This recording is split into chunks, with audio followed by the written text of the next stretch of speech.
Disse-lhes Jesus: a minha comida consiste em fazer a vontade daquele que me enviou e realizar a sua obra. Olá, meu querido, você já teve fome de Deus? Hoje conversaremos um pouco sobre esse assunto. Depois da vinheta, a gente conversa um pouco mais.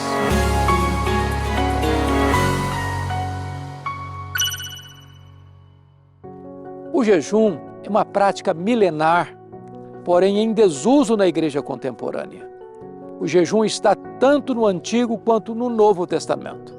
Os profetas, os apóstolos, Jesus e muitos homens de Deus ao longo da história experimentaram os benefícios espirituais por intermédio do jejum. Os santos de Deus em todos os tempos e em todos os lugares não somente creram no jejum, como também o praticaram. Hoje, porém, são poucos os crentes que jejuam com regularidade e ainda há muitas dúvidas acerca da sua necessidade e do seu funcionamento. Primeiro, o significado do jejum. O que é jejum? É a abstenção de alimento por um período com um propósito definido. O jejum não é apenas a privação de alimento, não é regime para emagrecer. Ele deve ter propósitos espirituais claros. Jejum é fome de Deus, é saudade do céu. A Bíblia diz que comemos e bebemos para a glória de Deus e também jejuamos para a glória de Deus. Se comemos para a glória de Deus e jejuamos para a glória de Deus, qual é a diferença entre comer e jejuar? Quando comemos, nos alimentamos do pão da terra, símbolo do pão do céu. Mas quando jejuamos, não nos alimentamos do símbolo, mas da essência, ou seja, nos alimentamos do próprio pão do céu. Jejum é amar a realidade acima do emblema. O alimento é bom, mas Deus é melhor.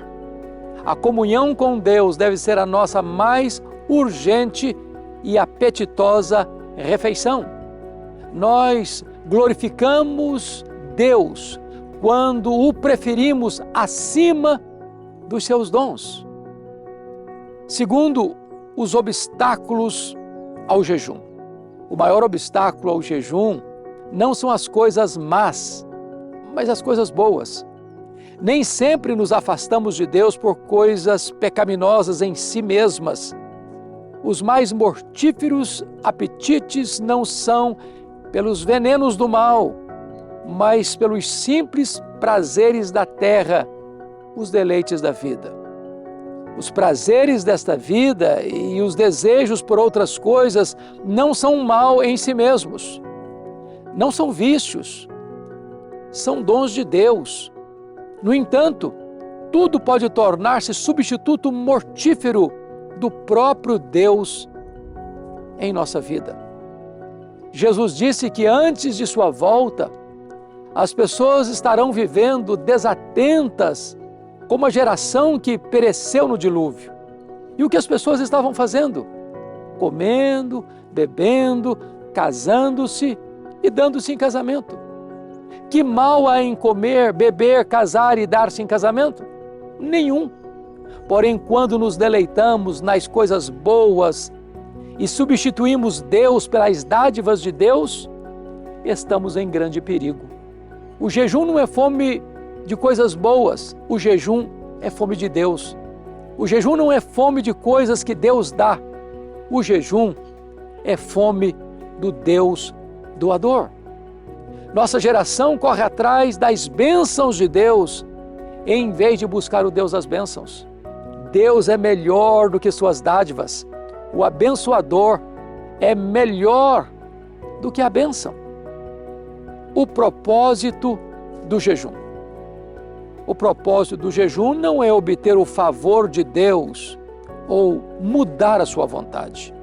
Tampouco impressionar os outros com uma espiritualidade farisaica. Jejum significa amor a Deus. Jejuar para ser admirado pelos homens é ter uma motivação errada. Jejum é fome do próprio Deus, não de aplausos humanos. É para nos humilharmos diante de Deus, para suplicarmos a sua ajuda e voltarmos-nos para Deus com todo o nosso coração. É reconhecermos a nossa total dependência divina. O jejum é um instrumento para fortalecer-nos com poder divino em face dos ataques do inferno. É tempo da igreja jejuar. É tempo de a igreja voltar-se para Deus de todo o seu coração, com jejuns e com pranto. É tempo de buscarmos um reavivamento verdadeiro, que traga fome de Deus em nossas entranhas, que traga anseio de um profundo despertamento da realidade de Deus em nossa igreja, em nossa cidade, em nossa nação.